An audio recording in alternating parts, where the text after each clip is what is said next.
여호수아 5장 1절에서부터 9절까지입니다. 할례와 유월절을 행하라. 오늘부터 우리가 배우는 여호수아 5장의 말씀은 이스라엘 백성들이 요단강을 건넌 이후 길갈이라는 장소에서 일어난 일들에 대해서 기록하고 있습니다.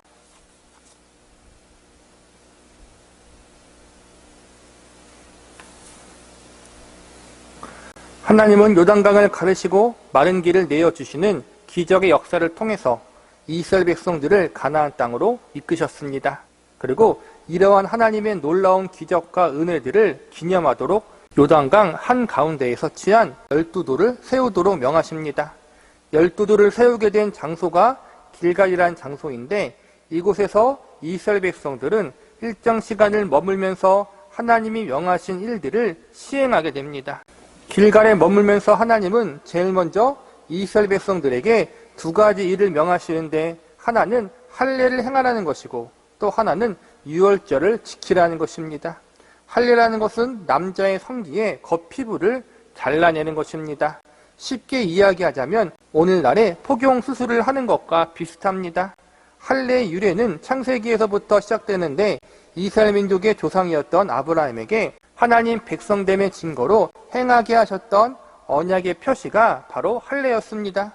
유월절은 이스라엘 백성들이 400년 애굽 노예살이로 살았던 비참한 상태에서 하나님의 은혜로 구원받은 날을 기념하는 절기입니다. 우리는 오늘 요단강을 건너 가나안 땅에 들어가자마자 할례와 유월절을 행하라고 명하신 하나님의 의도와 이 명령 속에 담긴 교훈에 대해서 살펴보고자 합니다. 우선 할례를 행하게 하신 의도에 대해서 살펴보겠습니다. 위에서 언급했듯이 할례는 하나님의 백성됨을 증거하는 언약의 표시였습니다. 남자 성기의 일부 살을 잘라내는 행위로서 새 생명을 얻은 하나님의 백성으로 다시 태어난다는 의미가 담겨 있습니다. 남자의 성기는 생식의 기능을 가지고 있어서 생명을 태어나게 만드는 근원입니다. 그런데 생명의 근원되는 남자의 생식기의 일부를 잘라낸다는 것은 더 이상 생명을 만들지 못한다는 상징적인 메시지가 담겨 있다고 할 수 있습니다. 이 할례가 언제 첫 번째로 시행되었습니까? 바로 믿음의 조상 아브라함 때였습니다. 하나님이 아브라함에게 할례를 행하라고 명하신 그때에는 아브라함이 자식을 가질 수가 없었던 때였습니다. 아브라함과 그의 아내 사라가 나이가 많아 더 이상 아이를 낳거나 임신할 수 없는 상태에 있었습니다. 그때 하나님이 아브라함에게 할례를 행하도록 명하십니다. 인간적인 생각으로 볼 때 자식을 낳지 못하는 아브라함의 생식기 일부를 잘라내라고 하신 것은 아브라함의 아픈 상처를 크게 건드리는 일이었을 것입니다. 남자의 생식기 일부를 잘라내므로 나는 더 이상 생명을 가질 수 없고 대를 이을 수도 없는 사람입니다. 이러한 사실을 공표하는 것이기 때문입니다. 심한 말로 하자면 나는 더 이상 자식을 가지지 못하는 고자입니다. 이러한 말을 하는 것과 같은 의미가 담겨 있을 수도 있기 때문입니다. 아브라함의 가장 큰 마음의 상처인 자식의 문제, 자식을 가질 수 없다는 아픔이 할례라는 행위를 통해서 더욱 크게 다가왔을 것입니다. 그런데 그렇게 할례를 행했던 아브라함이 나중에 누구를 낳습니까? 바로 이삭입니다. 그가 가진 육신적인 조건과 상태로는 도저히 자식을 가질 수 없었던 아브라함이 또한 할례를 통해서 나는 더 이상 생명을 이을 수 없습니다라는 고백을 했던 아브라함이 이삭이라는 친아들을 가지게 되었습니다. 이것은 전적으로 누가 한 것입니까? 바로 하나님이 한 것입니다. 즉 하나님은 아브라함이 그의 절망적인 육신의 상태와 더 이상 생명을 가질 수 없는 현실적인 환경 가운데 할례를 통해서 인간의 소망은 끊어졌지만 하나님은 하실 수 있다는 사실을 절실히 알게 해주신 것입니다. 결론적으로 생명의 근원이 하나님께 있다는 사실, 인간의 모든 생명을 하나님이 주관하고 계시다는 사실을 할례를 통해서 알려주신 것입니다. 모든 생명과 모든 소망의 근원이 하나님께 있다는 사실을 할례 사건을 통해서 알려주신 것입니다. 그리고 한 발 더 나아가서 생명을 태어나게 하지 못했다는 것은 결국 아브라함이 죽어있는 시체와도 같다는 것을 상징해 주는 것입니다. 아브라함뿐만 아니라 인간 상태 모두가 영적인 시체와도 같다는 것을 알려주고 있는 것입니다. 그러나 하나님이 역사하시면, 그분이 은혜를 내려주시면 죽어있는 시체와 같았던 사람들에게 생명이 들어오고 영적으로 다시 살아날 수 있다는 교훈적 메시지도 할례를 통해 전달되어지고 있는 것입니다. 하나님이 생명의 근원이시며 주관자이시다. 죽어있던 영혼들, 영적인 시체여 아무런 소망도 없는 인생들을 하나님이 다시 살리신다. 그들의 소망이 되신다. 이것이 할례 속에 담긴 의미인 것입니다. 이 말씀은 결국 하나님이 우리들의 구세주라는 것입니다. 이스라엘 백성들은 애굽의 노예 400년 생활 동안 전통에 따라서 겉으로는 할례를 행했지만 이러한 사실을 모두 잊어먹고 있었습니다. 그래서 애굽에서 구원해 주신 하나님을 광야길에서 그렇게 원망하며 불신하며 배신했던 것입니다. 그들의 생명이요 소망 되시는 하나님을 온전히 신뢰하지 못하고 있었던 것입니다. 그래서 할례를 행하고도 하나님을 향해 원망하고 불평했던 출애굽 1세들은 모두 광야에서 죽음을 맞이하게 되었습니다. 할례를 행하고도 그 의미를 몰랐던 그들은 결국 광야에서 모두 징계받게 된 것입니다. 그러나 이제 새로운 세대들이 태어났습니다. 그들이 이제 이스라엘 민족을 이끌게 되었습니다. 하나님은 이들에게 광야 생활 중에 할례를 행하지 않게 하셨습니다. 본문 4절과 5절을 보시기 바랍니다.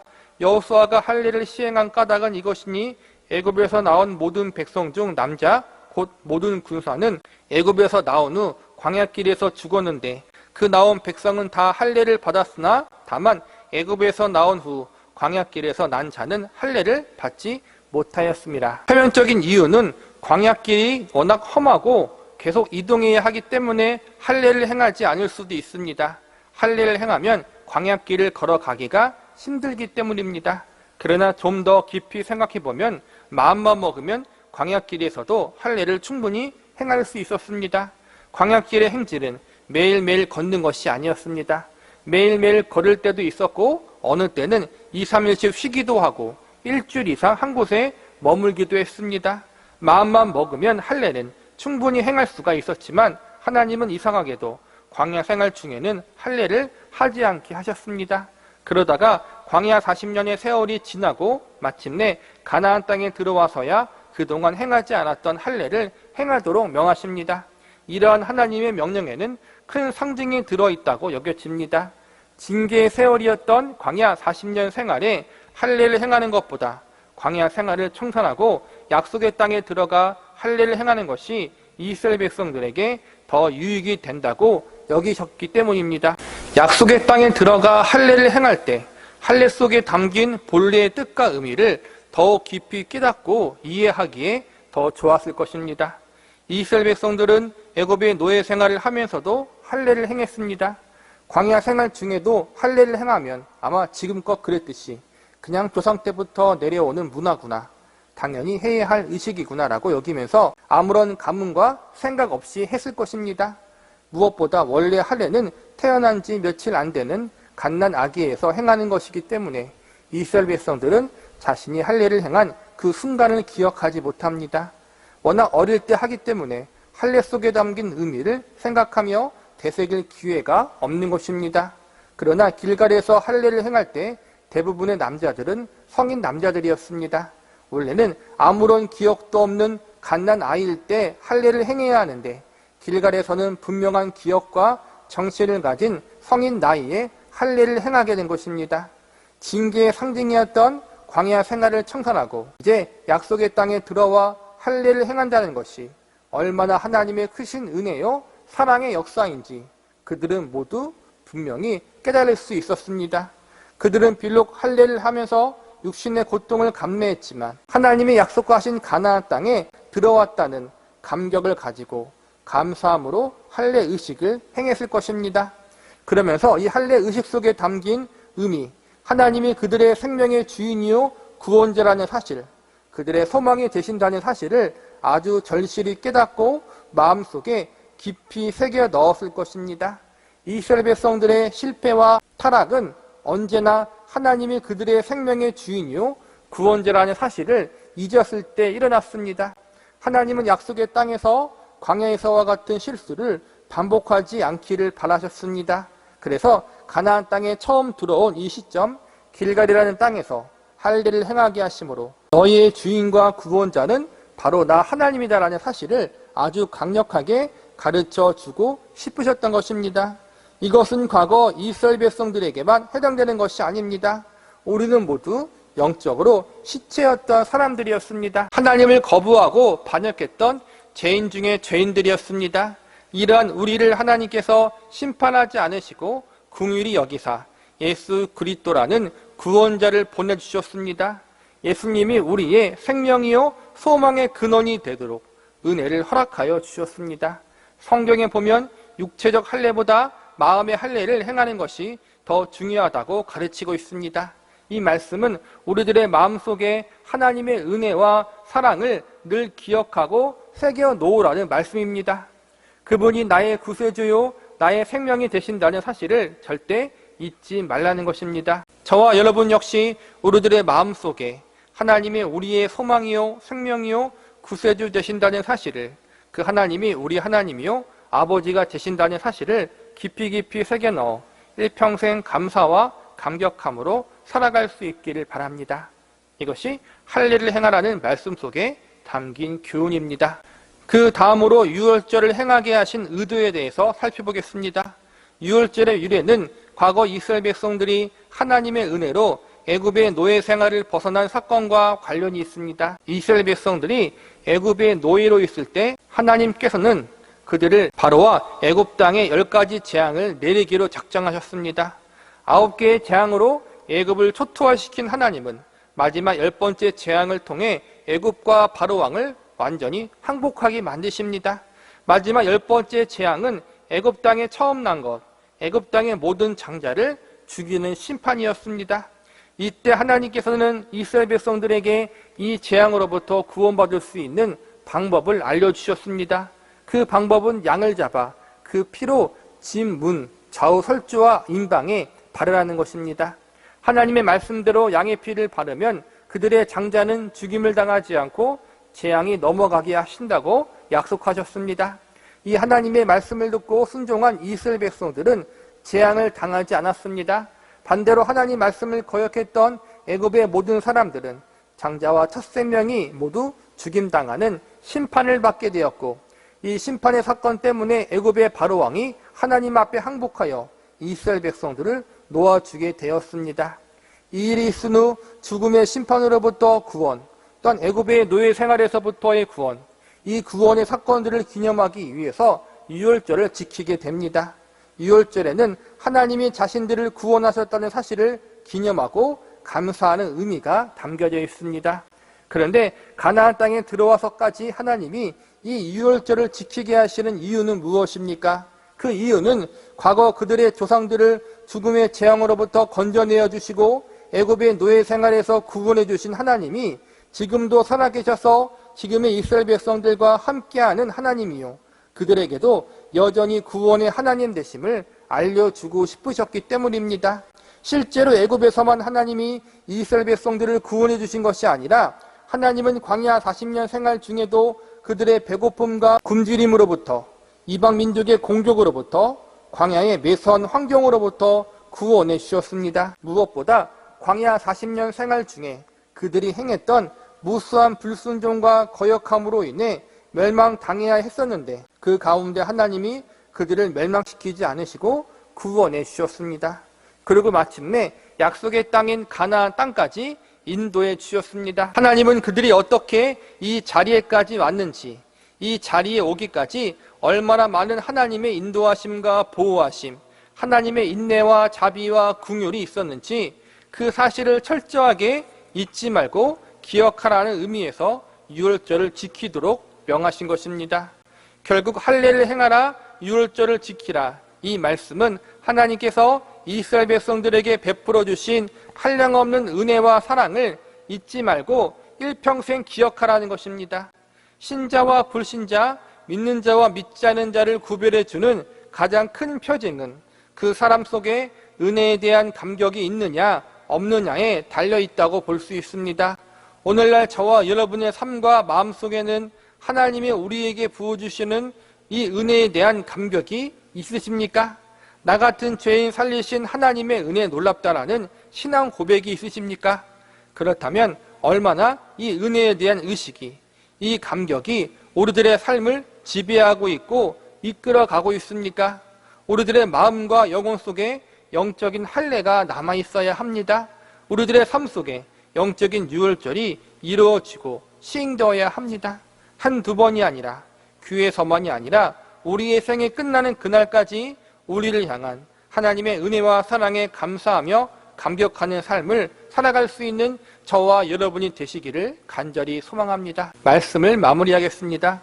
이스라엘 백성들은 가나안 땅에 들어가기 직전에 아주 큰 경험들을 많이 해야 합니다. 하나는 요단 서편 땅에 있었던 바산한 옥과 아모리 왕 시온을 전쟁에서 물리친 일이고, 또 하나는 갈라진 요단강을 마른 땅처럼 건넌 것입니다. 바산왕 옥과 시온 왕은 전쟁에 능한 왕으로서 가나안 땅에서 매우 유명한 사람들이었습니다. 주변의 민족과 나라들이 무서워하는 왕이었습니다. 그런 왕을 2명이나 물리친 일이 얼마나 대단하고 놀라운 일입니까? 거기다가 요단강이 갈라져서 200만 명이 넘는 사람들이 그 길을 마른 땅처럼 건너갔습니다. 이건 역시 얼마나 놀랍고 대단한 일입니까? 이 모든 일을 겪은 후 이스라엘 백성들의 사기는 하늘을 찔렸을 것입니다. 참으로 대단한 일을 경험한 후에 흥분이 가라앉지 않아 모두 축제의 분위기였을 것입니다.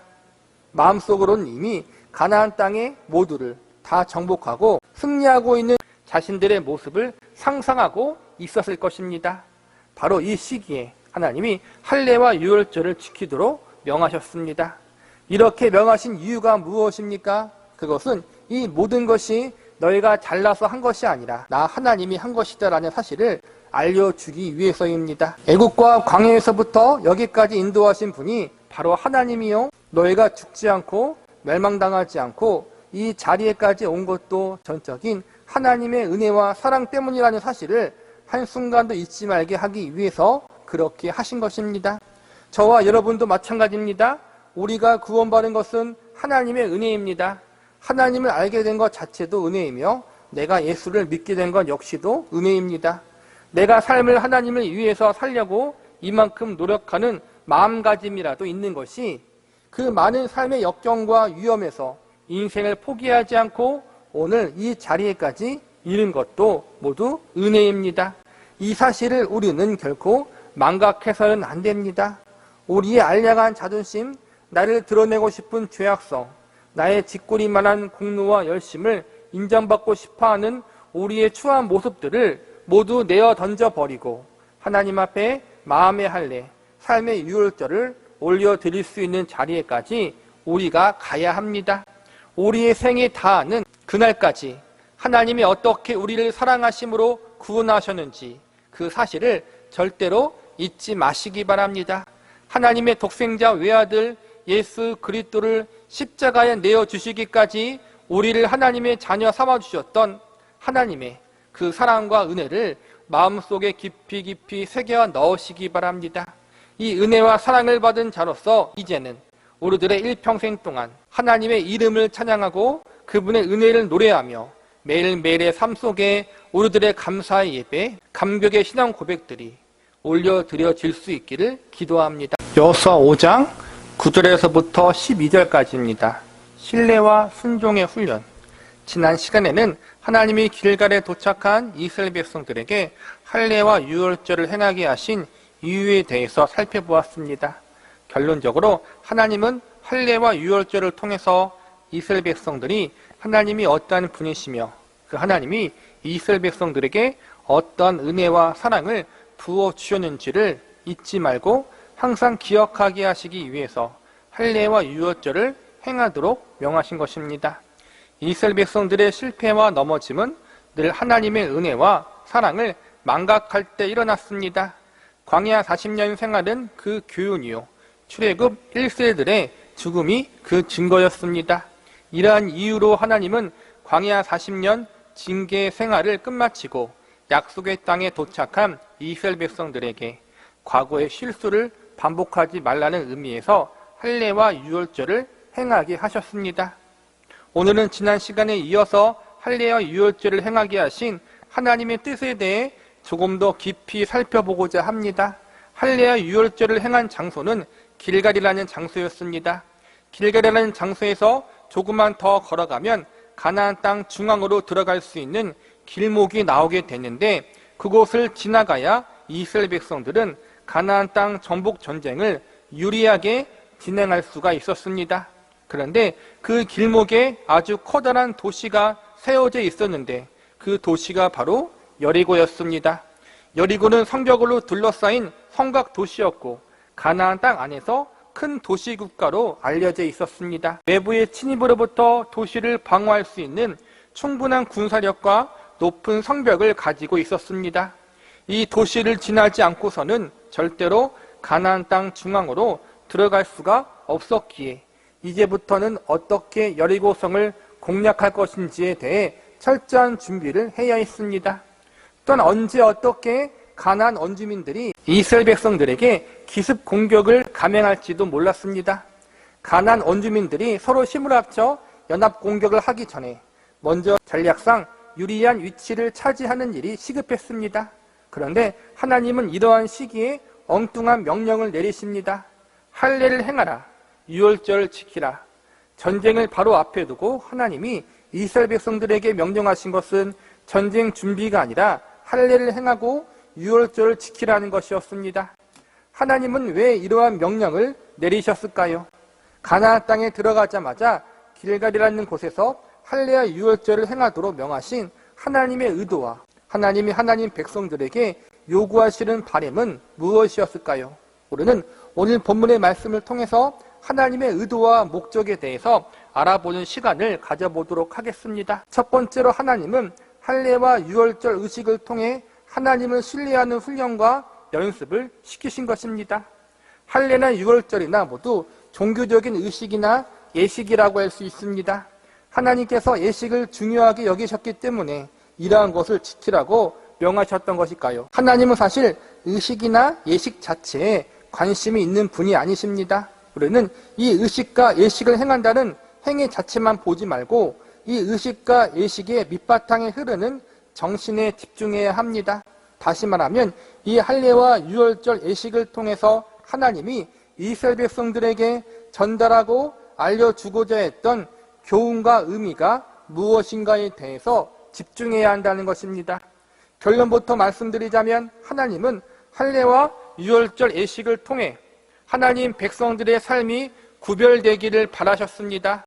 과거 애굽과 광야에서 그랬던 것처럼 하나님을 원망하고 불신하는 자리에서 벗어나 약속의 땅에서만큼은 하나님만 온전히 신뢰하며 믿음의 백성, 순종의 백성으로 성장하고 세워지기를 바라셨다는 것입니다. 그래서 오늘 할례와 유월절을 행하라는 하나님의 명령은 이스라엘 백성들을 훈련시키고 성장시키는 하나님의 교육 방법이었다고 할 수 있습니다. 여리고성을 공략할 준비와 언제 어떻게 쳐들어올지 모르는 가나안 원주민들의 공격에 대비해야 하는 이 시점에 전쟁을 앞두고 하나님은 할례와 유월절을 행하라고 명하십니다.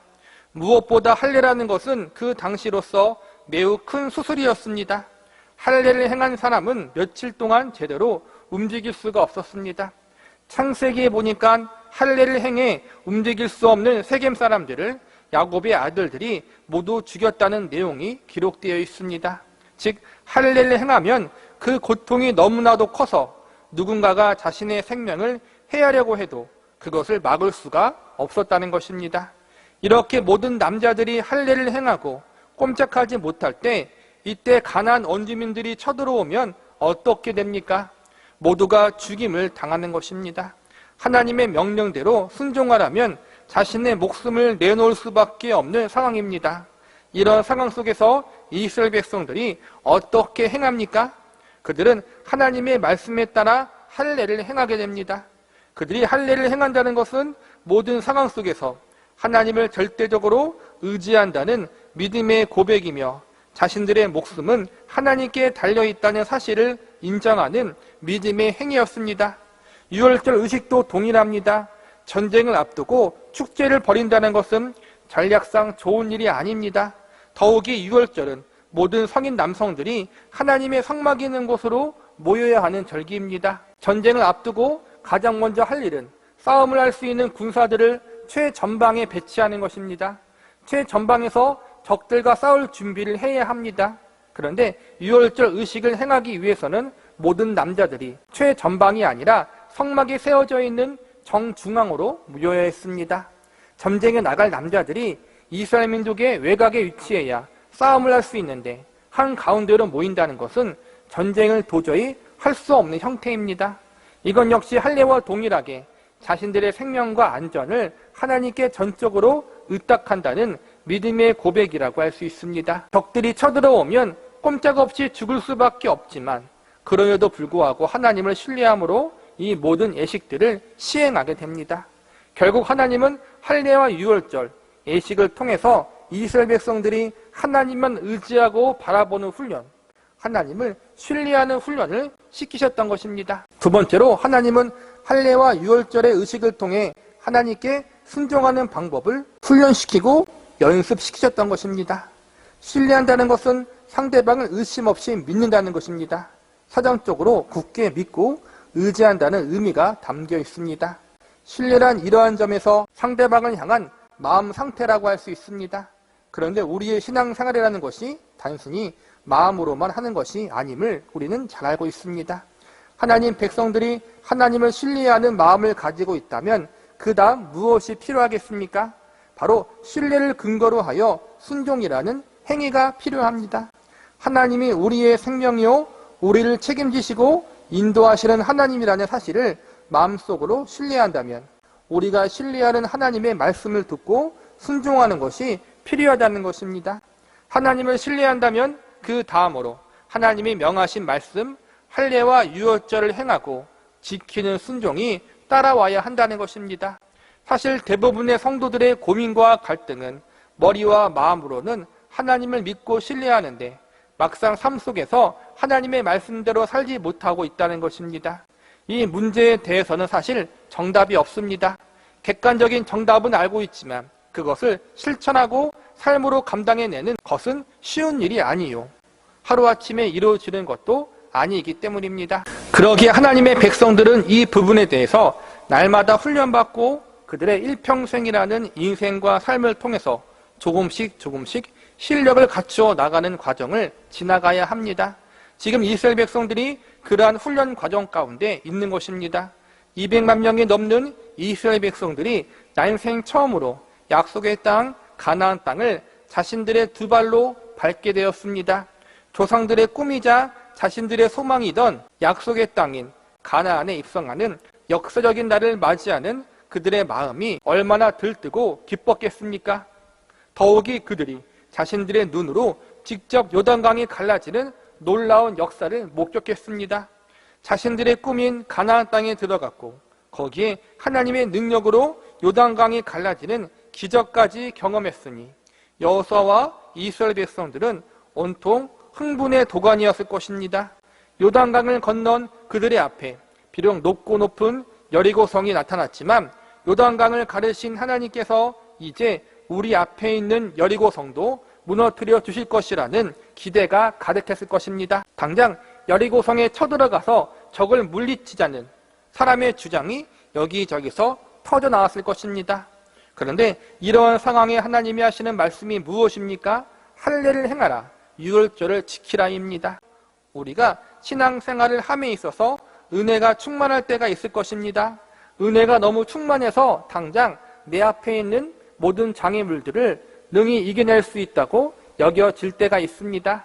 내가 당장 실행하면 모든 일이 형통하고 모든 문제가 잘 해결될 것 같은 믿음이 생길 때가 있습니다. 내가 지금 이것을 하면 잘 될 텐데, 지금 내가 이것을 하면 성공할 수 있을 텐데, 형통과 성공이 보이고 미래가 보장되는 것이 보입니다.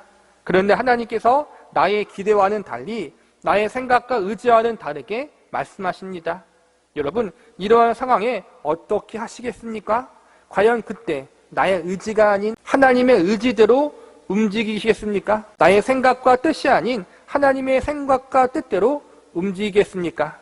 내 고집과 내 경험이 아닌 하나님의 말씀의 원리대로 순종하겠습니까? 우리는 반드시 이 문제에 대해서 깊이 생각해 보아야 할 것입니다. 여러분은 과연 어떠한 자세를 가지고 신앙생활을 하고 계십니까? 순종이란 우선순위의 문제이기도 합니다. 순종이란 나의 의지가 아닌 하나님의 의지대로 움직이는 삶이요, 이는 하나님과 그분의 말씀을 우리 인생의 제일 우선순위로 모시는 것을 말하는 것입니다. 오늘 본문의 상황과 정황이 어떠했습니까? 분명 지금은 전쟁을 준비해야 할 시기였습니다. 여리고성을 쳐들어가는 준비를 하든 적들이 쳐들어올 것을 대비하는 것이 맞습니다. 그들은 전쟁을 준비하면서 성공과 승리를 기대했을 것입니다. 그런데 하나님은 이러한 그들의 기대와 생각과는 전혀 다른 명령을 내리십니다. 우리도 살면서 이러한 경험이 있지 않습니까? 내 생각에는 이렇게 하는 것이 더 합리적이라고 생각되는데, 이렇게 하면 더 좋은데, 하나님의 말씀은 정반대로 말씀하실 때가 있습니다. 이렇게 하면 하나님이 기뻐하실 줄 알았는데 그것이 아닐 때가 있습니다. 인간의 생각으로, 세상의 방법으로는 하나님의 말씀이 이치에 맞지 않을 때가 있습니다. 이럴 때 여러분은 어떻게 하시겠습니까? 여러분은 그러할 때도 나의 뜻보다 하나님의 뜻을, 나의 경험과 생각보다는 말씀과 말씀의 원리 지키기를 제일 우선순위로 두십니까? 다행히 여호수아와 이스라엘 백성들은 하나님 말씀을 제일 우선순위에 두었습니다. 아마 그들은 지난 40년간 하나님의 뜻을, 하나님의 말씀을 우선시하지 않고 멸시했던 과거를 잊지 않았기 때문일 것입니다. 그 교훈이 바로 오늘 본문 6절에 나와 있습니다. 본문 6절을 보시기 바랍니다. 이스라엘 자손들이 여호와의 음성을 청종하지 아니하므로 여호와께서 그들에 대하여 맹세하사 그들의 조상들에게 맹세하여 우리에게 주리라고 하신 땅, 곧 젖과 꿀이 흐르는 땅을 그들이 보지 못하게 하리라 하시매, 애굽에서 나온 족속, 곧 군사들이 다 멸절하기까지 40년 동안을 광야에서 헤매했더니, 하나님의 뜻과 생각이 제일 중요하다, 하나님 말씀이 제일 우선순위다, 이러한 사실들을 이스라엘 백성들은 40년 광야 연단 생활에서 몸소 체험하고 알았던 것입니다. 시편 기자는 그래서 우리에게 이렇게 말합니다. 고난당하는 것이 내게 유익이라, 이로 말미암아 내가 주의 율례를 배우게 되었나이다. 고난은 하나님 백성들을 성장시키는 교육과 훈련의 과정 중 하나입니다. 우리는 고난을 통하여 믿음의 사람으로 만들어집니다. 이스라엘 백성들은 광야에서 40년 동안 이 훈련을 받았습니다. 때론 실패하고 넘어지고, 때론 실패 정도가 아니라 아예 거꾸라진 적도 있습니다. 이스라엘 백성들은 이러한 점에서 육체적으로만 애굽의 노예가 아니라 그의 정신과 영혼까지도 애굽의 노예였습니다. 그들은 애굽 땅에서 애굽 신을 섬기고 우상을 숭배하며 살아왔습니다. 만약 그들이 노예로 고통받지 않았다면 영원히 애굽에 눌러 앉아 하나님이 아닌 애굽의 신들을 경배하며 살았을 것입니다. 그런 그들을 애굽에서 건져내셔서 광야로 데리고 오신 하나님은 광야에서 40년 동안 연단시키십니다. 광야 40년의 시간은 이스라엘 백성들이 가지고 있었던 노예의 근성과 애굽에서의 우상 숭배 정신을 뽑아버리는 연단의 시간이었습니다. 본문 9절을 보시기 바랍니다. 여호와께서 여호수아에게 이르시되 내가 오늘 애굽의 수치를 너희에게서 떠나가게 하였다 하셨으므로 그곳 이름을 오늘날까지 길갈이라 하느니라. 여기서 보면 할례를 행하면서 애굽의 수치를 떠나가게 했다라는 말씀이 나옵니다. 이 말씀의 의미는 애굽에서 나온 지 40년이 지나서야 드디어 애굽의 노예 근성과 습관이 빼내어졌다는 것입니다. 지금까지 이스라엘 백성들은 몸은 애굽 밖에 있었지만 그들의 정신과 마음은 여전히 애굽 안에 갇혀 있었던 것입니다. 그들의 습성과 문화, 그들의 생각과 가치관은 여전히 애굽 사람들과 다를 바가 없었습니다. 하나님은 광야 40년이라는 연단의 시간을 통해서 그러한 악하고 잘못된 근성과 습관들을 모두 빼내는 작업을 하셨던 것입니다. 하나님이 광야 40년 동안 할례를 행하지 않고 있다가 가나안 땅에 들어와 할례를 행하게 하신 것은 9절의 말씀처럼 이제야 너희가 가지고 있었던 애굽의 못된 습성이 빼내어졌다라는 하나님의 사랑과도 같습니다. 애굽의 수치는 곧 애굽의 죄악된 근성과 가치관들을 의미한다고 볼 수 있습니다. 애굽의 수치를 제하여 버리고 이제 하나님의 구원받은 백성으로서 새로운 삶을 시작한다는 의미에서 하나님은 이 시점에서 유월절을 지키게 하신 것입니다. 말씀을 마무리하겠습니다. 하나님은 오늘날도 이스라엘 백성들에게 행하셨던 교육과 훈련 방법을 우리에게 사용하고 계십니다. 하나님을 온전히 의지하고 신뢰하는 훈련을 시키시고 하나님의 뜻과 말씀에 순종하는 훈련을 시키십니다. 애굽의 수치를 제하듯 우리가 가지고 있던 못된 습관들, 죄악의 근성들, 세상의 가치관들을 제하여 버리는 훈련, 세상의 모든 것들을 빼내는 연단을 우리에게 행하십니다. 하나님께서는 하나님의 백성과 자녀들을 통해서 영광 받으시기를 기뻐하십니다. 우리는 흔히 우리가 하나님을 위해서 열심히 헌신하고 봉사하고 주님의 일을 해야만 하나님이 영광 받으신다고 생각합니다. 물론 이런 일을 통해서 하나님이 영광을 받으십니다. 그런데 그것이 전부가 아닙니다. 하나님이 제일 큰 영광을 받으시는 일 중 하나는 하나님 백성과 자녀들이 성장하고 성숙하는 일입니다. 하나님을 알아가고 그분을 닮아가는 존재로 자라나는 것입니다. 우리의 주님이신 예수님을 닮아가는 성화된 존재로 세워지는 것입니다. 하나님을 의지하고 신뢰하는 일, 하나님 말씀에 순종하고 그 말씀을 우리들의 최우선 순위로 두는 것, 이것은 우리의 성숙과 성장에 관한 부분입니다. 우리가 예수님을 닮아가는 훈련과 연단의 과정이라는 것입니다. 이를 위해서 하나님은 우리의 삶 속에 직접 찾아오셔서 우리의 인생 속에 수많은 인생의 문제와 난제들을 허락하시곤 합니다. 이 문제들 앞에서 우리는 하나님을 의지하고 신뢰한다고 말하면서도 내 마음대로 행동하는 우리의 모습을 발견하게 됩니다. 내가 만난 인생의 난제들 앞에서 하나님 말씀에 순종한다고 말하면서 내 뜻과 내 고집대로 행동하는 우리의 모습을 목격하게 됩니다. 그러면서 우리는 이러한 사실을 배우게 됩니다. 우리들이 가지고 있는 가장 큰 문제는 바로 나 자신이다. 우리는 자기 중심적인 존재들입니다. 하나님의 지혜와 능력, 하나님의 권능과 섭리, 하나님의 인도하심과 주권을 의지하기보다는 내 장깨를 의지하고 수작을 의지하고 내 생각을 의지합니다. 그리하여 결국은 넘어지고 쓰러집니다. 자기 스스로 판 웅덩이에 빠져 좌절하고 절망합니다. 이 과정을 통해 우리는 우리가 온전히 의지하고 신뢰할 분은 오직 하나님 한 분밖에 없음을 절실히 배우게 됩니다. 한 번의 사건, 한 번의 배움으로 이러한 과정이 끝나는 것이 아닙니다. 이스라엘 백성들은 40년 광야 생활을 통하여 이러한 과정을 배웠고 가나안 땅에 들어가서도 이러한 훈련을 계속 받았습니다. 요단강과 길갈에서 훈련을 받았고 여리고성과 아이성에서도 이러한 훈련을 받았습니다. 때로는 성공을, 때로는 실패를 경험했습니다. 그래도 감사한 것은 광야 40년에서의 실패보다 가나안 땅에서의 실패와 넘어짐이 적었다는 것입니다. 분명 광야 생활 때보다 이스라엘 백성들은 영적으로 성장했습니다. 그러나 아직 더 성장해야 하고 성숙해야 합니다. 저와 여러분은 지금 어디쯤 있습니까? 아직도 애굽에 있습니까? 아니면 이제 막 애굽에서 벗어나 홍해 앞에 서 있습니까? 아니면 광야 가운데 있습니까? 아니면 요단강을 건너 가나안 땅까지 오는 자리에 서 있습니까? 어느 자리에 있든지 연단과 훈련을 통한 하나님의 교육 방법은 계속 이어집니다. 애굽을 빠져나온 것이 끝이 아니요 홍해를 건넌 것이 마지막이 아닙니다. 광야를 통과했다고 그것이 끝이 아닙니다. 요단강을 지나갔다고 마지막이 아닙니다.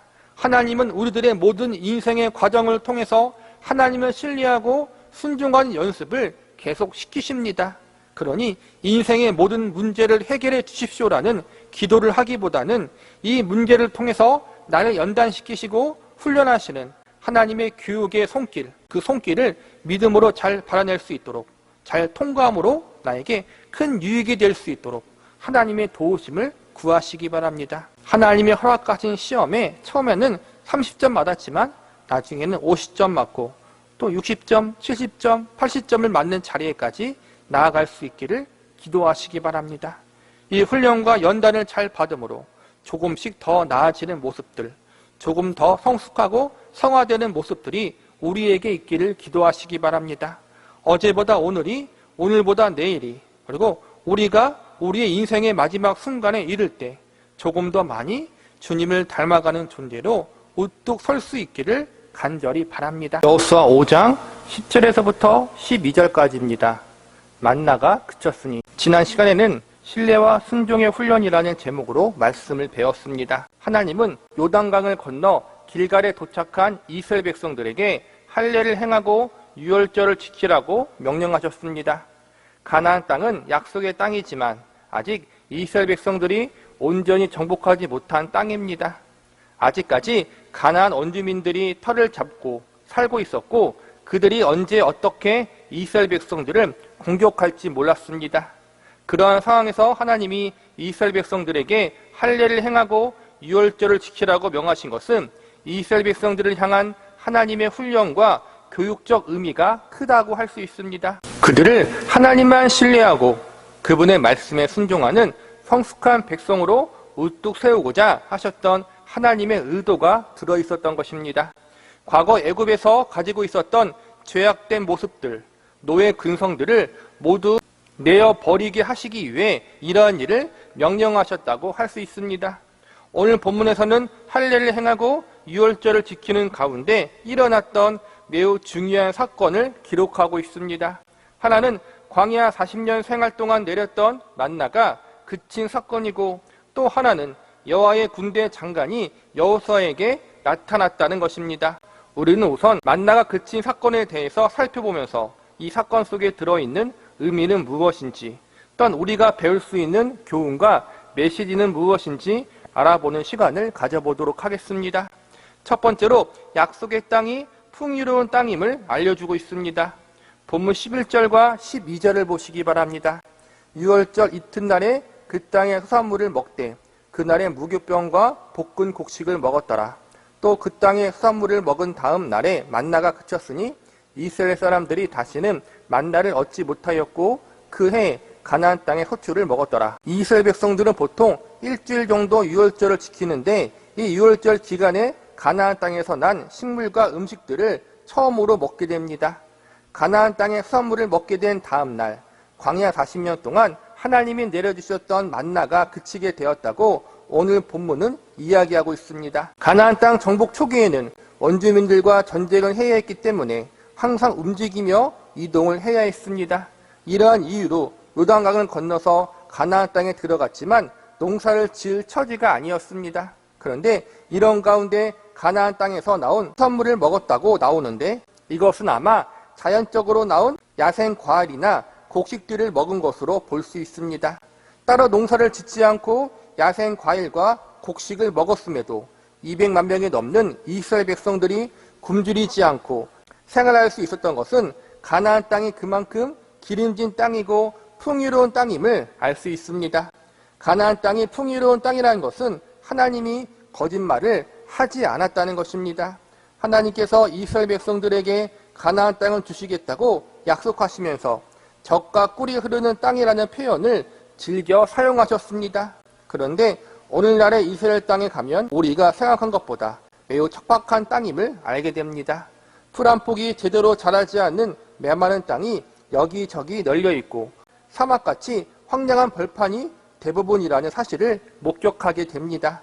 그래서 성경을 믿지 않는 사람들은 가나안 땅이 젖과 꿀이 흐른다는 말은 거짓말이라고 주장하며 성경 역시도 가짜라고 이야기합니다. 믿는 사람들 중에서도 이러한 주장을 받아들여 가나안 땅이 젖과 꿀이 흐른다는 말은 실제적인 것이 아니라 상징적인 표현이라고 주장하기도 합니다.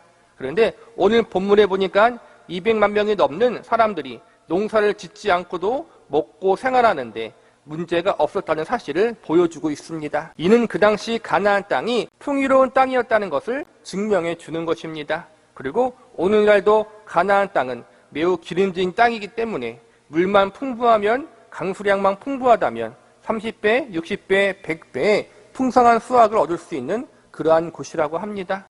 애굽은 나일강이 있었기 때문에 비가 많이 안 와도 풍성한 수확을 얻을 수 있는 땅이었습니다. 관계수로만 잘 파놓고 나일강의 물만 잘 끌어다 쓰면 농사는 별 문제 없이 지을 수 있었습니다. 그러나 가나안 땅은 다릅니다. 요단강은 수심과 폭이 적었고 다른 땅보다 매우 낮은 지역에 있어서 요단강에 물을 끌어다가 농사를 짓는다는 것은 그 당시의 기술력으로는 불가능했습니다. 그렇기 때문에 농사를 짓기 위해서는 비가 절대적으로 필요했습니다. 비만 제때 잘 내린다면 충분히 풍성한 수확을 얻을 수 있었습니다. 그런데 비라는 것이 사람이 필요하다고 해서 알아서 잘 내리는 것이 아닙니다. 자연의 법칙, 창조의 법칙에 따라, 계절에 따라, 환경에 따라 잘 오기도 하고 못 오기도 합니다. 농사를 잘 지을 수 있도록 비가 제때 알맞게 내리는 것은 전적으로 하늘에 달려있는 것입니다. 하늘에 달려있다란 말은 하나님께 달려있다라는 말입니다. 성경에 보면 하나님이 늦은 비와 이른 비를 제때 내리게 하신다는 표현이 등장합니다. 늦은 비와 이른 비가 잘 내려야 농사를 할 때 파종하고 수확을 제대로 할 수 있습니다. 그러니까 하나님께서 늦은 비와 이른 비를 시기에 따라 알맞게 내려주시면 가나안 땅은 젖과 꿀이 흐르는 땅처럼 되어 매우 풍성한 소출을 얻을 수 있고, 반대로 하나님이 늦은 비와 이른 비를 제때 안 내려주시면 아무것도 심거나 자랄 수 없는 그러한 황무지가 되어버리는 것입니다. 다시 말하자면 하나님의 역사심과 도우심이 없다면 아무것도 할 수 없는 땅이 되어버리는 것이고, 반대로 하나님이 역사하시면, 하나님이 도우시면 그 어떠한 땅보다도 비옥하고 기름져서 풍성한 수확을 기대할 수 있는 땅이 되는 것입니다. 젖과 꿀이 흐르는 땅이라는 말 속에는 하나님이 비를 내리셔야만, 은혜의 역사를 내리셔야만 이라는 전제 조건이 붙어 있는 것입니다. 하나님이 왜 굳이 이러한 가나안 땅으로 이스라엘 백성들을 인도하신 이유가 무엇입니까? 가나안 땅이야말로 하나님 백성들을 훈련시키고 택하신 사람들을 하나님 백성답게 만들 수 있는 가장 적합한 장소였기 때문입니다. 애굽에서는 하나님의 도움 없이도 그들의 열심과 노력으로 어느 정도 잘 먹고 잘 살 수 있었습니다. 그러나 가나안 땅에서는 인간의 열심과 노력이 아니라 하나님의 은혜가 있어야만 살아갈 수 있는 그러한 땅이었습니다. 하나님의 도우심 없이는 살아갈 수 없는 땅이 바로 가나안 땅인 것입니다. 애굽에서는 하나님을 의지하지 않아도 살아갈 수 있었지만 가나안 땅에서는 하나님을 의지하지 않고서는 도저히 살아갈 수가 없었습니다. 하나님은 이스라엘 백성들에게 하나님만 바라보고 의지하는 삶을 살아갈 수 있는 훈련을 시키기 위해 애굽에서 나오게 하사 가나안 땅으로 인도하신 것입니다. 저와 여러분의 삶도 마찬가지입니다. 하나님이 우리와 함께하면, 우리가 하나님만 바라보고 의지한다면 우리는 하나님 안에서 참된 평안과 안식을 누리며 살아갈 수 있습니다. 예수님 안에서 풍성한 삶을 살아갈 수 있습니다. 하나님이 우리가 구원받은 순간 천국으로 바로 데리고 가지 않은 이유가 여기 있습니다. 이 땅에서 우리가 하나님을 의지하고 바라보는 훈련, 하나님 백성과 자녀로서 합당한 존재로 세워지는 훈련을 시키기 위해서, 천국의 유업을 이룰 자로서 합당한 자로 성장시키기 위해서 이 땅에 아직 우리를 남겨두신 것입니다. 하나님이 주시는 풍성함과 안식을 누리기 위해 우리가 할 일은 세상이 아니라 하나님을 의지하며 살아가는 것입니다. 이스라엘 백성들이 하나님을 의지하지 않고 범죄했을 때 약속의 땅, 가나안 땅은 저주와 심판의 땅이 되었고, 그들이 하나님만 바라보고 의지할 때는 말 그대로 젖과 꿀이 흐르는 축복의 땅이 되었습니다. 우리의 삶이 축복의 삶, 은혜로 풍성한 삶이 되느냐, 심판과 징계의 삶이 되느냐 하는 차이는 바로 우리가 예수 그리스도 안에서 하나님만 바라보고 의지하느냐에 달려 있습니다.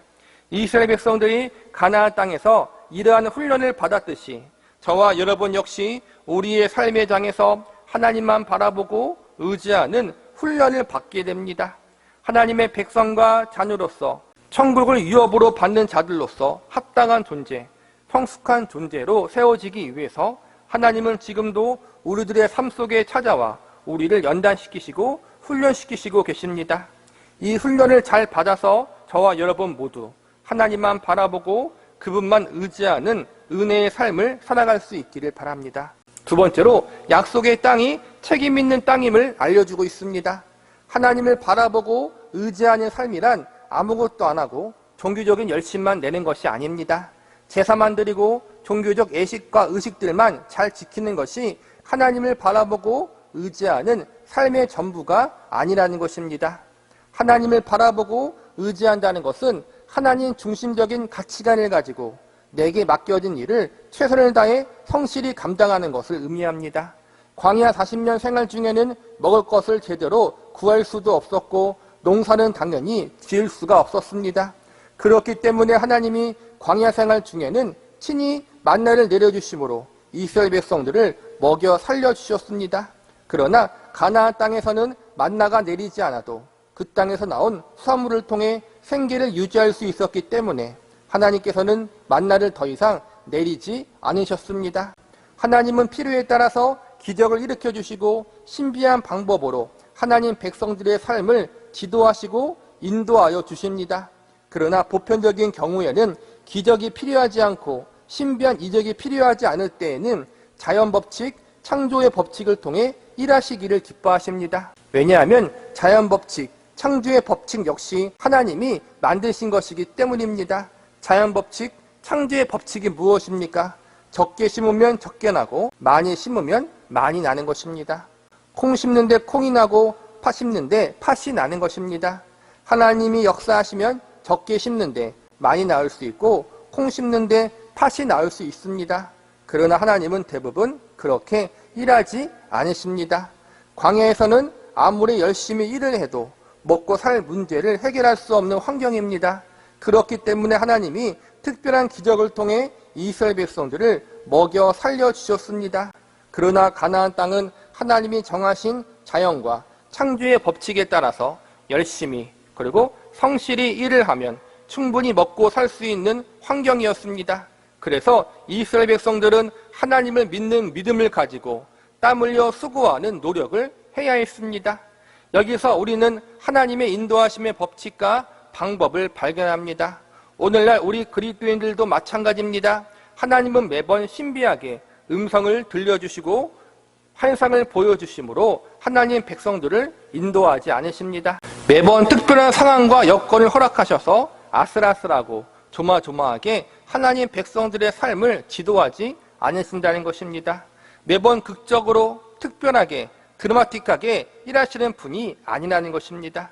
왜 지금은 하늘에서 만나가 내려오지 않을까? 지금도 만나가 내려온다면 하나님을 믿지 않은 사람이 하나도 없을 터인데 이러한 생각을 해본 적 있으십니까? 옛날에 기적을 행하시던 하나님이 지금은 왜 기적을 행하지 않으신가라고 이상한 질문을 하지 않기 바랍니다. 저도 그 이유를 모릅니다. 하나님은 지금도 행하실 수 있습니다. 지금도 죽은 사람을 살릴 수 있고 지금도 만나를 내릴 수 있습니다. 그분이 원하신다면 왜 못하겠습니까? 전능하신 하나님은 하실 수 있습니다. 그러나 하실 필요가 있느냐 없느냐는 것은 하나님의 주권에 달린 것입니다. 우리가 하나님에게 이것 해달라 저것 해달라 요구할 수는 없는 것입니다. 하나님이 원하시면 하시겠지만 원하지 않으시면 안 하는 것입니다. 하나님은 자신의 뜻대로 행하십니다. 오늘날 하늘에서 만나가 내리지 않지만 기적이 항상 일어나지 않지만 만나를 내리셨던 하나님, 기적을 행하셨던 하나님은 여전히 지금도 살아계시다는 사실을 잊지 말아야 합니다. 과거 만나를 통해 기적을 통해 하나님을 만났다면 이제 일상 속에서 하나님을 만나는 훈련을 우리는 해야 합니다. 이스라엘 백성들은 광야에서 매일매일 기적을 경험했습니다. 광야에서는 매일매일 하늘에서 만나가 내렸고 아침에는 구름 기둥이 밤에는 불 기둥이 그들을 인도하고 지켜주었습니다. 그런데 가나안 땅에 들어가서는 이러한 것들이 사라졌습니다. 더 이상 만나도 없었고 구름 기둥과 불 기둥도 없었습니다. 그들은 만나 대신 농사를 지어 먹고 살아야 했고 불 기둥과 구름 기둥 대신 벽돌과 나무로 집을 지어 더위와 추위를 피해야 했습니다. 여기에 하나님의 뜻이 있습니다. 만나가 내리고 구름 기둥과 불 기둥이 있었던 광야에서는 이스라엘 백성들이 하나님의 살아계심을 믿고 있었고 하나님만 의지하면서 살았는데 이제 가나안 땅에서는 이러한 것들이 없이도 하나님을 온전히 믿고 신뢰하면서 살아가는 훈련을 해야 했습니다. 만나 대신 내가 농사를 지으면 뭐가 달라집니까? 만나를 내릴 때는 하나님이 주신 것으로 먹고 산다는 의식이 있는데 농사를 지으면 내가 열심히 일해서 먹고 산다라는 의식을 가질 수 있습니다. 즉 하나님이 주시지 않아도 내가 내 힘으로 먹고 살 수 있다라는 착각에 빠질 수 있다는 것입니다. 불기둥과 구름기둥이 있을 때에는 하나님이 광야길에서 그들을 인도하여 주시고 보호하여 주신다는 의식이 있는데, 가나안 땅에서 벽돌과 나무로 지은 집에 살면 내가 노력해서 내 힘과 능력으로 생활하여 산다라는 착각을 할 수 있습니다. 광야에서는 기적적인 방법으로 인도하신 하나님이 이제 가나안 땅에서는 일반적인 방법으로 이스라엘 백성들을 인도하시기로 작정하신 이유가 무엇입니까? 이제는 이스라엘 백성들이 일상의 평범한 삶 가운데, 그 가운데 하나님의 살아계심을 깨닫고 알아갈 수 있는 시기가 되었기 때문입니다. 기적 속에서 하나님을 발견했던 지난 광야 생활에서의 모습은 이제 접고 매일매일 일상 속에서 하나님을 발견해야 할 때가 된 것입니다.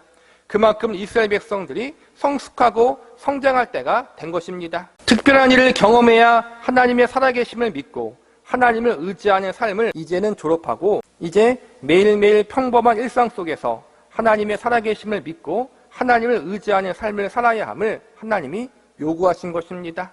만나를 내리시는 것도 하나님이요, 농사를 잘 짓도록 일하시는 것도 하나님이라는 사실, 내가 잘해서 농사를 잘 짓는 것이 아니라 나는 심지만 자라게 하시고 추수하게 하신 것이 하나님의 섭리라는 사실을 이스라엘 백성들이 가나안 땅에서 깨닫고 배워야 했던 것입니다.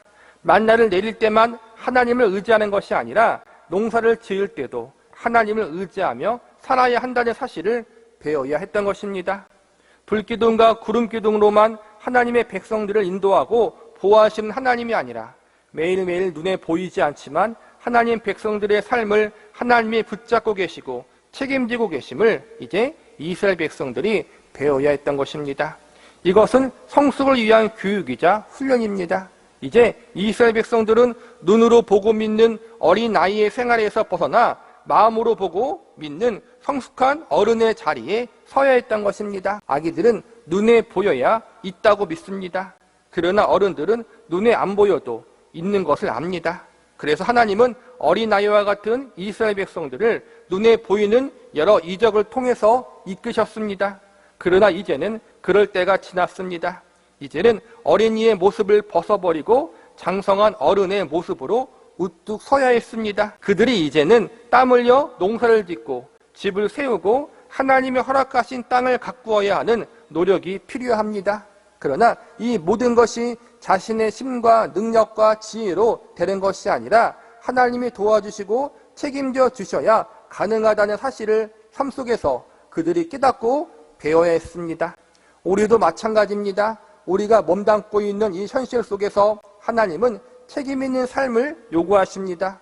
매일매일 반복되는 일상 속에서 내가 지금 하나님 앞에서 살아가고 있구나, 하나님이 내 삶의 구원자요 주인 되심을 인정하는 삶을 살아가기를 기대하십니다. 내가 열심히 일하고 성실하게 생활하며 최선을 다해 내게 주어진 인생을 살아가면서 내가 잘해서 이렇게 잘 먹고 잘 살고 있구나, 이러한 말이 아니라 이 모든 것 가운데 하나님께서 도우셔서 하나님께서 책임져 주셔서 내가 지금 이렇게 숨을 쉬며 잘 살아가고 있구나라는 믿음의 고백을 듣기 원하고 계십니다. 분명 내가 열심을 내고 내가 노력해서 내가 피땀 흘려 인생을 살아가고 있습니다.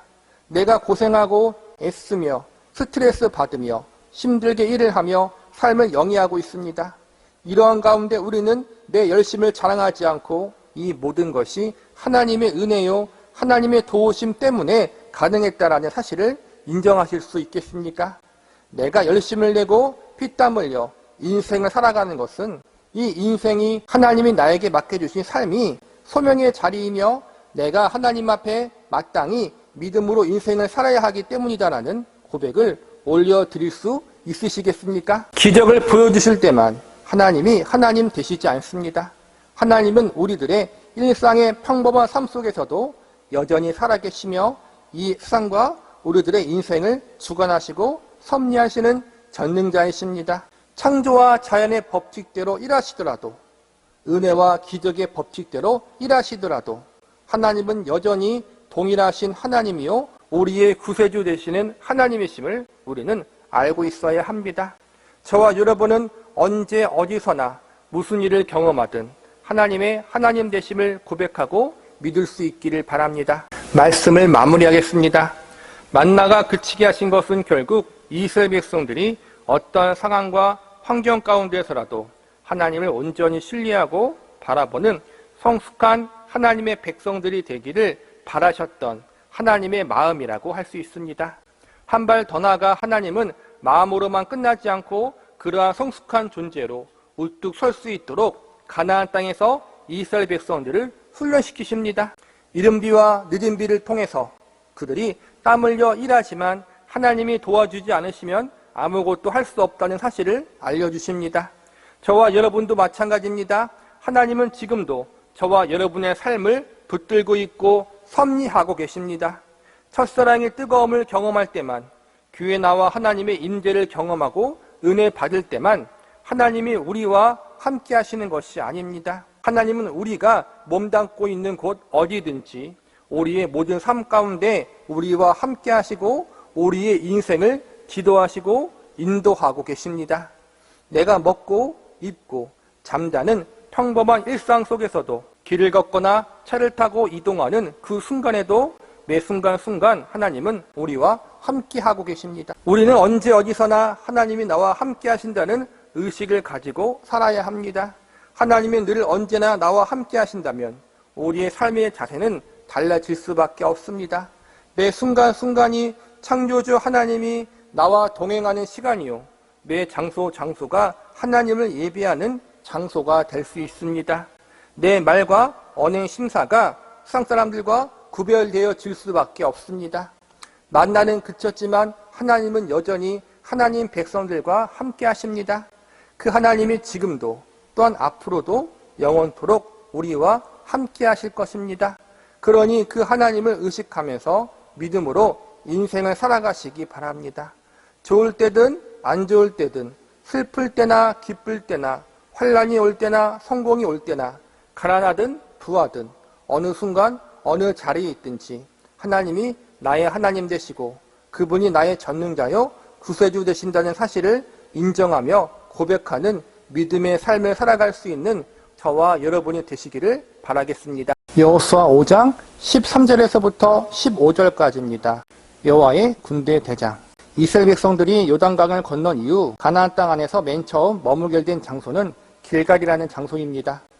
여호수아 전복전쟁이 끝난 이후 이스라엘 백성들은 길갈이라는 장소를 매우 중요한 장소라고 여기며 나라에 대소사가 있을 때마다 이곳에 모여 여러 일들을 진행하고 처리하곤 했습니다. 길갈이라는 장소가 이처럼 이스라엘 백성들에게 중요한 장소가 된 이유는 이곳에서 경험했던 중요한 사건들이 있었기 때문입니다. 길갈이라는 장소는 이스라엘 백성들이 40년 광야 생활을 끝마치고 태어나 처음으로 가나안 땅에 들어와 머문 자리이고 요단강 안에서 취한 12개의 기념 비석들이 세워진 곳입니다. 출애굽 이 세대들에게는 처음으로 할례가 행해진 곳이며 가나안 땅에서 처음으로 유월절이 지켜진 장소입니다. 이처럼 길갈이라는 장소는 하나님이 광야에서 이스라엘 백성들을 약속의 땅까지 이끄신 역사의 증거들이 남겨있는 기념비적인 장소였습니다. 이처럼 길갈이라는 장소는 이러한 역사적 사건들로 인해 유서 깊은 장소가 됩니다. 이 길갈이라는 장소에서 하나님은 직접 두 가지 매우 중요한 일을 행하시게 됩니다. 하나는 만나를 그치게 하신 것이고 또 하나는 하나님의 군대의 대장을 보내신 것이 바로 그것입니다. 앞서서 기념비를 세우고 할례를 행하며 유월절을 지키는 일은 이스라엘 백성들 편에서 하나님 말씀에 따라 행한 것이라면 이번 두 사건은 하나님 편에서 하나님이 전적으로 행하신 것입니다.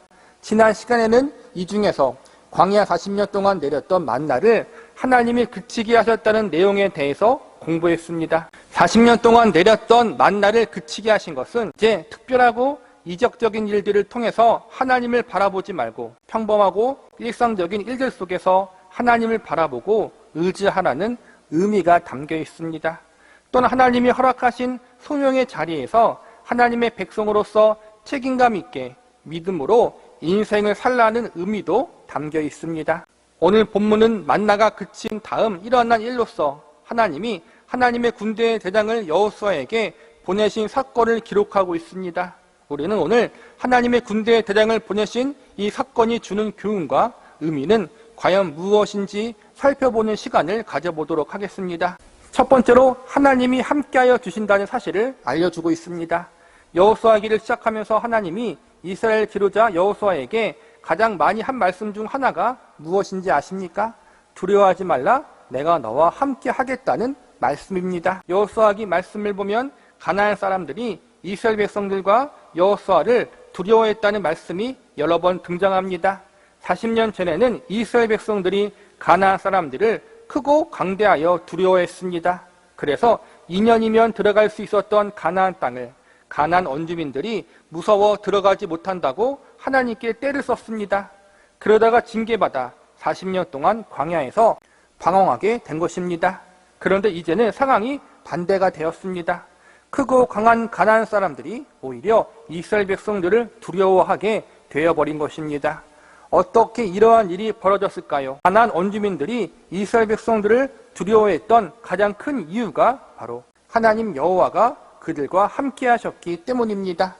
애굽을 나온 사건과 광야에서 농사도 짓지 아니하고 40년 동안 생활했던 사건, 전쟁에 능한 아모리 왕 시온과 바산 왕 옥을 물리친 사건, 요단강을 마른 땅같이 건넌 사건, 이 모든 것이 이스라엘 백성들과 함께 하신 하나님이 역사하셨기 때문에 가능했다는 사실을 가나안 원주민들이 듣고 알았던 것입니다. 전능한 하나님이 이스라엘 백성들과 함께하고 있다. 이 사실이 가나안 사람들에게는 너무나도 두려운 사실이었습니다. 가나안 원주민들에게는 하나님이 이스라엘 백성들과 함께하신다는 사실이 두려움의 상징이었지만 이스라엘 백성들 편에서는 하나님이 함께하신다는 사실은 기쁨과 위로와 용기의 상징이었습니다. 이스라엘 백성들은 광야에서 40년 동안 생활했습니다. 비록 징계로 인한 세월이었지만 이 기간 동안 이스라엘 백성들은 하나님이 그들과 함께하고 있다는 사실을 아주 절실히 배웠습니다. 그래서 비록 고통스럽고 힘든 광야 생활이었지만 하나님이 함께하시기에 견딜 수 있었고 소망을 가지고 이 기간을 지내온 것입니다. 그만큼 하나님이 함께하신다는 사실은 이스라엘 백성들에게 있어서 너무나도 소중하고 소중한 사실이었습니다. 오늘 본문에서 하나님의 군대 대장이 나타난 사건도 우리는 이러한 관점에서 봐야 합니다. 본문 13절과 14절을 보시기 바랍니다. 여호수아가 여리고에 가까이 이르렀을 때 눈을 들어본즉 한 사람의 칼을 빼어 손에 들고 마주 서 있는지라. 여호수아가 나아가서 그에게 묻되 너는 우리를 위하느냐 우리의 적들을 위하느냐 하니 그가 이르되 아니라 나는 여호와의 군대 대장으로 지금 왔느니라 하는지라. 여호수아가 얼굴을 땅에 떼고 엎드려 절하고 그에게 이르되 내 주여 종에게 무슨 말씀을 하려 하시나이까. 하나님의 군대 대장이 전쟁을 앞두고 있는 이스라엘 민족의 지도자 여호수아에게 나타난 것은 하나님이 이 전쟁 가운데 그들과 함께 하시겠다는 것을 알려주시는 사건이라고 할 수 있습니다. 출애굽기에 보면 이스라엘 백성들이 애굽에서 나올 때 바로왕이 그들을 추격하는 장면이 나옵니다. 바로왕이 이스라엘 백성들을 잡으러 추격할 때 하나님은 하나님의 사자를 뒤로 옮겨 바로왕이 쫓아오지 못하도록 막는 장면이 나옵니다. 여기서 보면 하나님의 사자가 뒤로 이동하니까 구름 기둥도 함께 움직이는 모습이 나옵니다. 구름 기둥은 하나님의 사자를 통해 일으킨 초자연적인 역사하심이라고 볼 수 있습니다. 구름 기둥은 하나님이 광야에서 이스라엘 백성들을 인도하시고 보호하시기 위해서 사용하신 방법 중 하나였습니다. 하나님의 사자가 구름 기둥을 만들고 움직임으로 하나님의 백성들을 보호하고 그들로 하여금 하나님의 함께하심을 깨닫게 해주셨던 것입니다. 마찬가지로 오늘 하나님의 군대 대장이 나타남으로 그들 가운데 하나님이 함께하고 계시다는 사실을 깨닫게 해주시고 인식하게 해주었다고 할 수 있습니다. 구름기둥은 언제나 이스라엘 백성들 곁에 있었고 구름기둥을 볼 때마다 그들은 하나님이 그들과 함께하시고 그들을 인도하사 보호해주고 계시다는 사실을 인식했습니다.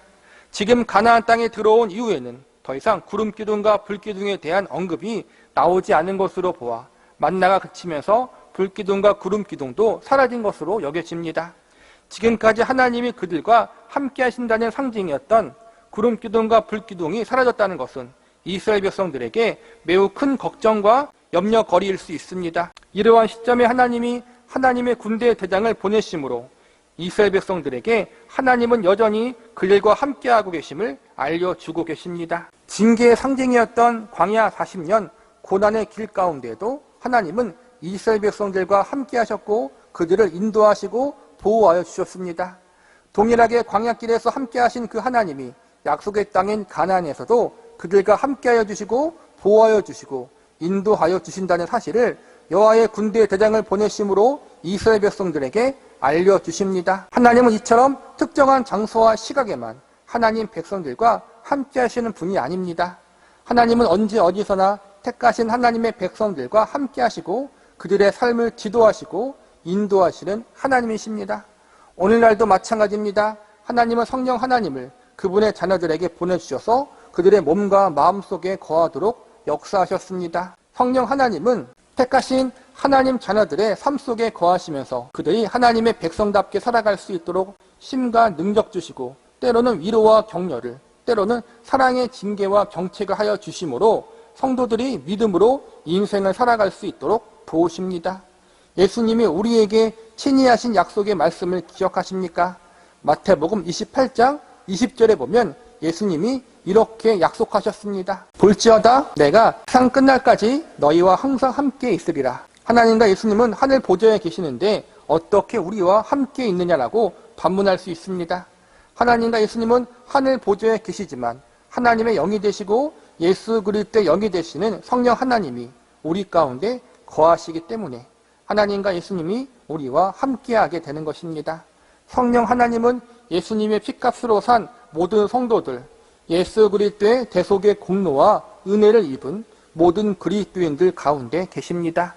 교회에서 은혜를 받을 때 기도하며 말씀을 볼 때만 함께 하시는 것이 아니라 365일 매 순간순간마다 매 시간 매 분초마다 한시도 빠짐없이 택하신 하나님의 백성들과 함께하고 계십니다. 심지어는 인생을 살아가는 도중에 성령 충만함에 실패한 우리들 가운데에서도 여전히 동일하게 함께하고 계십니다. 이 사실을 믿으십니까? 성령 충만에 실패한 우리들임에도 불구하고 성령 하나님은 우리를 떠나지 않으십니다. 그러므로 우리는 늘 감사해야 하고 늘 이 놀라우신 하나님의 은혜와 사랑을 노래하며 찬양해야 합니다.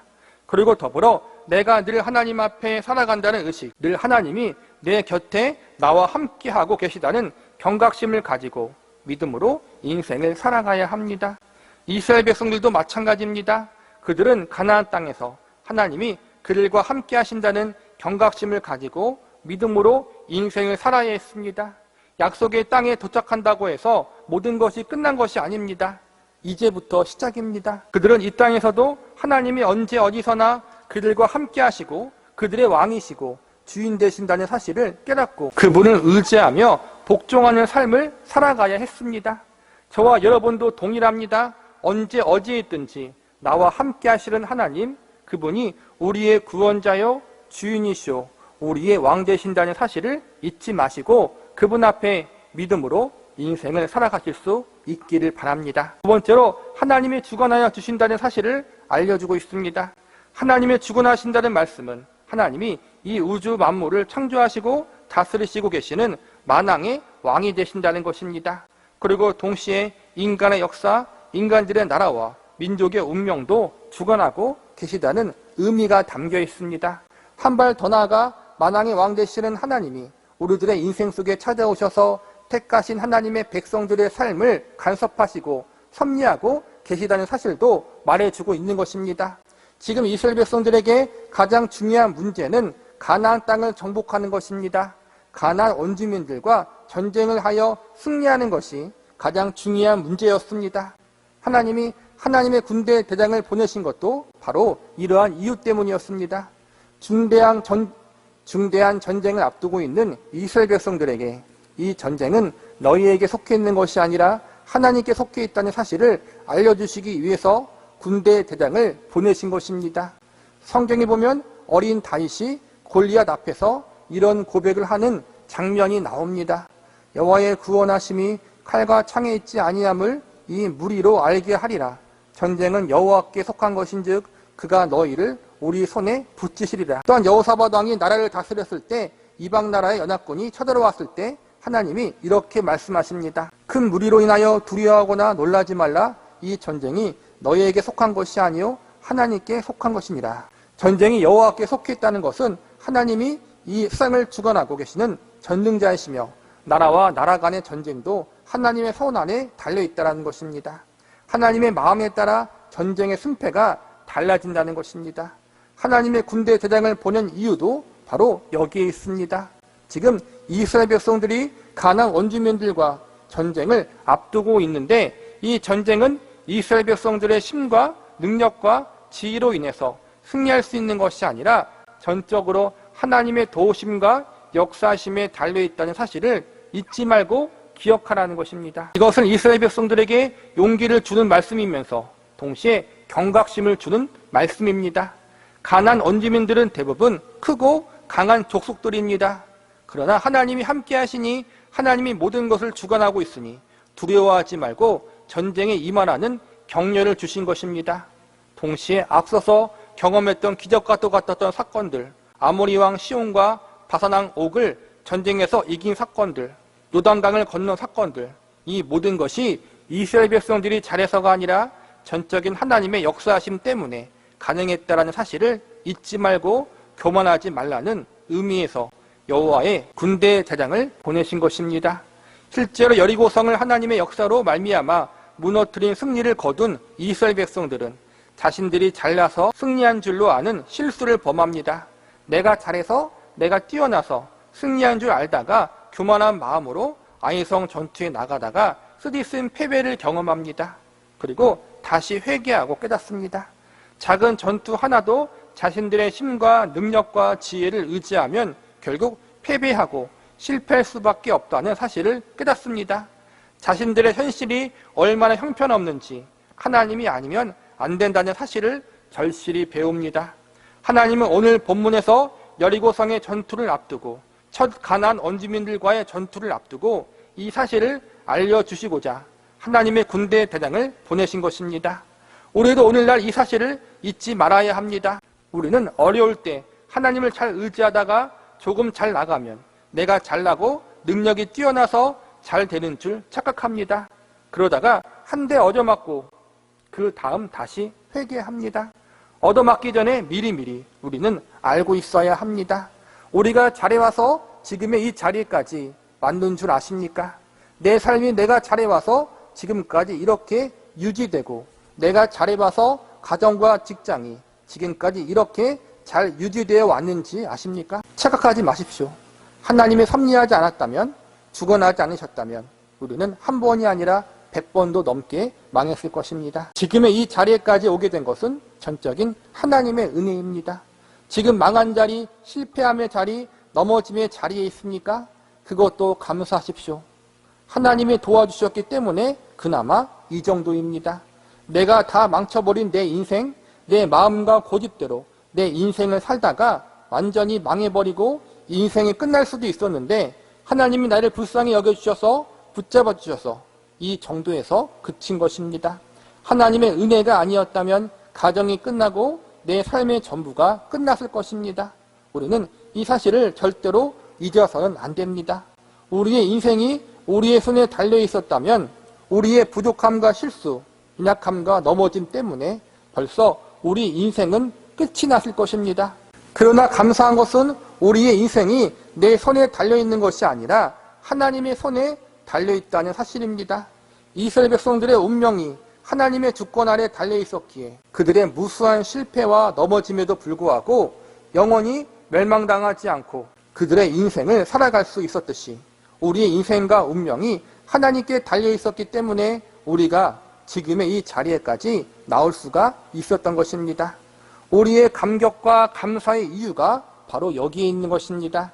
하나님이 우리의 삶을 붙들고 계시고 저와 여러분의 인생을 지도하고 계심을 믿으십니까?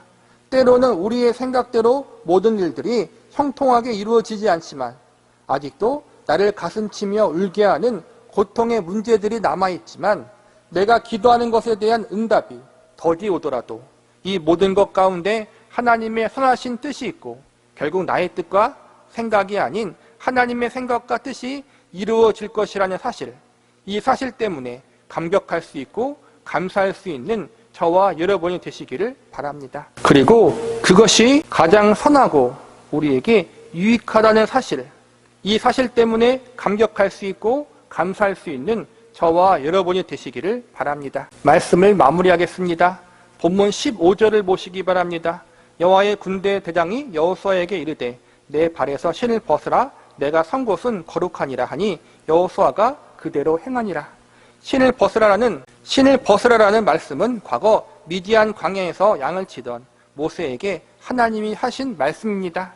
신을 벗으라는 것은 주인을 향한 종들의 범절입니다. 주인 앞에 섰을 때 종들이 주인을 경외하고 존경한다는 고백을 그들의 신을 벗는 행동을 통해서 나타내는 것입니다. 하나님이 여호수아에게 신을 벗는 행동을 요구하신 것은 궁극적으로 여호수아와 이스라엘 백성들의 주인은 하나님이라는 사실을 잊지 말라는 것입니다. 그들의 주인 되시는 하나님은 그들의 삶과 동떨어져 있는 분이 아닙니다. 그들의 아픔과 고통을 아시고 그들의 한숨과 그들의 한계를 모두 다 아시는 전지전능한 하나님이십니다. 그분은 그들을 지으시고 만드신 창조주 하나님이십니다. 그분은 심지어 그들의 죄악됨과 악함까지도 다 알고 계십니다. 그러나 그럼에도 불구하고 그들을 사랑하셔서 그들의 하나님이 되어주시고 그들을 하나님의 소유된 백성으로 삼아주셨습니다. 친히 그들의 인생 속에 찾아와 그들과 함께하여 주시고 그들의 인생을 주관하시고 책임져 주십니다. 이스라엘 백성들이 하나님을 기쁨과 감사함으로 섬겨야 하는 이유가 여기 있습니다. 하나님은 억지로 섬김을 받기 원하지 않으십니다. 하나님은 인격적인 분이십니다. 너나 안 섬기면 죽는다. 이렇게 협박하시는 것을 좋아하지 않으십니다. 물론 성경에서는 그렇게 하실 경우가 있습니다. 그러나 그것은 어디까지나 부모가 자녀를 포기할 수 없어서 자녀가 죽음의 길로 가는 것을 가만히 놔둘 수가 없기 때문에 행하시는 사랑의 징계요, 사랑의 매인 것입니다. 하나님은 이스라엘 백성들을 향한 그분의 사랑이 얼마나 크고 넓은지, 그들을 향한 하나님의 자비와 긍휼과 은혜가 얼마나 깊은지를 깨닫기 바라셨습니다. 어미 독수리가 그 새끼 독수리를 업어서 인도한 것처럼 자식처럼 여기고 이스라엘 백성들을 품으셨습니다. 하나님은 이스라엘 백성들을 그분의 눈동자처럼 여기셨습니다. 하나님이 친히 그들의 아버지가 되어주신다고 말씀하셨습니다. 세상에 그 어떤 신이 인간을 이렇게 사랑했단 말입니까? 어떤 신이 인간을 업어서 인도하고 그의 눈동자처럼 여기며 친히 아버지가 되어준다고 선포한 신이 있습니까?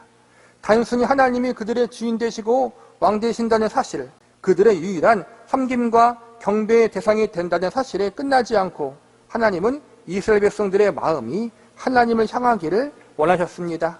하나님을 알아가고 그분을 사랑하기를 원하셨습니다. 하나님의 사랑을 받은 자로서 합당한 존재로 서기를 바라셨습니다. 우리는 여호수아기를 공부하면서 또한 성경 말씀 전체를 공부하시면서 이러한 사실을 늘 밑바탕에 깔아두시고 말씀을 공부하셔야 합니다. 저와 여러분도 마찬가지입니다. 오늘 본문에서 이러한 사실을 알려주시기 위해 하나님의 군대 대장을 보내셨지만 우리에게는 예수 그리스도를 보내심으로 이러한 사실을 친히 증거하여 주셨습니다. 세상에 그와 같은 신이 자신의 가장 소중한 독생자 외아들을 인간을 위해서 내어주겠습니까? 세상에 그와 같은 신이 다른 것 다 필요 없이 우리 자신을 가장 소중하게 여기고 원하겠습니까? 우리를 한량없는 은혜로 사랑해 주신 하나님, 그 하나님만이 유일한 창조주요 전능자이시오. 그분만이 우리의 유일한 믿음과 경배의 대상이라는 사실을 우리는 알아야 합니다. 단순한 찬양과 경배의 대상이 아니라 우리의 사랑과 기쁨과 감사와 찬양을 받기에 합당한 우리의 왕이요, 우리의 주인이요, 우리의 구원자 되시는 아버지임을 잊지 말아야 합니다. 우리는 우리의 삶의 자리에서 매일매일마다 매 순간순간마다 이러한 사실을 믿음으로 고백하고 감사함으로 고백하는 자리에 서야 합니다. 하나님이 내 인생 가운데 함께 하시고 내 인생을 주관하고 계시다. 그분이 나의 경배와 찬양의 대상이요 내 인생의 왕이 되신다. 그분이 나의 구원자요 나의 주인이시다. 무엇보다 그분은 내 사랑의 대상이요 내 아버지시다. 이 믿음의 고백, 감사와 찬양의 고백이 저와 여러분의 삶 속에 고백되어지고 매일매일 올려드려질 수 있기를 간절히 바라겠습니다.